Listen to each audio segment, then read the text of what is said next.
இப்போ நம்ம டிரான்சிஸ்டரை பற்றி பார்க்க போகிறோம். டிரான்சிஸ்டரில் 2 வகை இருக்குது. BJT transistor, FET transistor.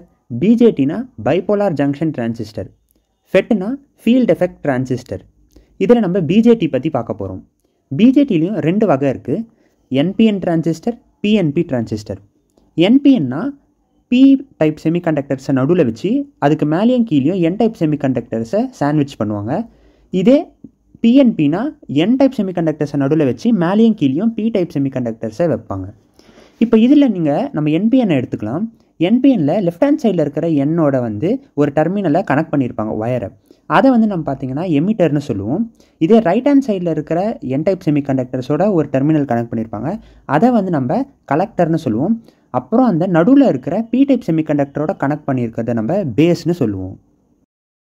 நம்ம எமிட்டரில் வோல்டேஜ் கம்மியாக வைப்போம், பேஸில் அதை விட கொஞ்சம் அதிகமான வோல்டேஜ் இருக்கும், கலெக்டரில் இருக்கிறதுலே அதிகமான வோல்டேஜ் இருக்கும். சரி, இப்போது எமிட்டரை விட பேஸில் அதிகமான வோல்டேஜ் இருக்கும்னு சொன்னேன்.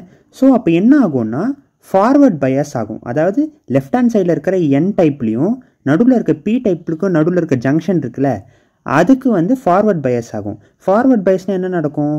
எலக்ட்ரான் எண்ணிலேருந்து பீக்கு போகும். அப்போது இங்கே இருக்கிற எலக்ட்ரான்ஸ் எல்லாம் பீக்கு போயிட்டு நடுவில் அங்கே இருக்கும். நடுவில் இருக்கிற அந்த பேஸ் பார்த்திங்கன்னா லைட்டாக டோப் பண்ணியிருப்பாங்க. அதுவும் இல்லாத அதோடைய அகலமும் ரொம்ப தின்னாக தான் இருக்கும் மற்றதை கம்பேர் பண்ணுறப்போ. ஸோ அதில் கம்மியான எலக்ட்ரான் மட்டும் பேஸ் டெர்மினலை நோக்கி போகும்.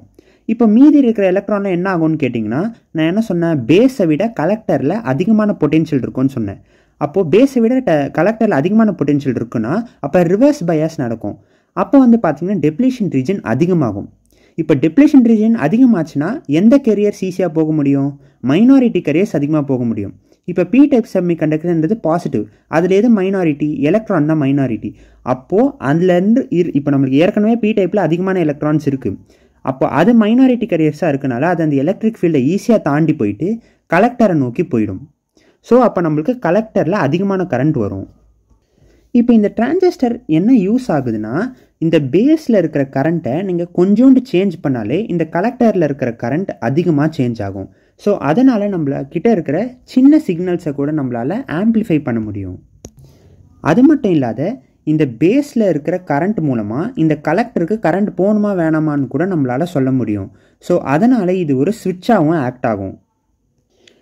இந்த ஸ்விட்சை ஆக்ட் ஆகிற காரணத்தினால தான் ஸ்விட்சு ஆன்ல இருந்துச்சுன்னா 1, ஆஃப்ல இருந்துச்சுன்னா 0. அப்படி வச்சு நம்ம கம்ப்யூட்டர்ஸ், ஃபோன்ஸ் இது எல்லாத்துலேயுமே லட்ச கோடிக்கணக்கான டிரான்சிஸ்டர் ரொம்ப மைக்ரோ லெவல் சைஸில் வச்சுருக்காங்க.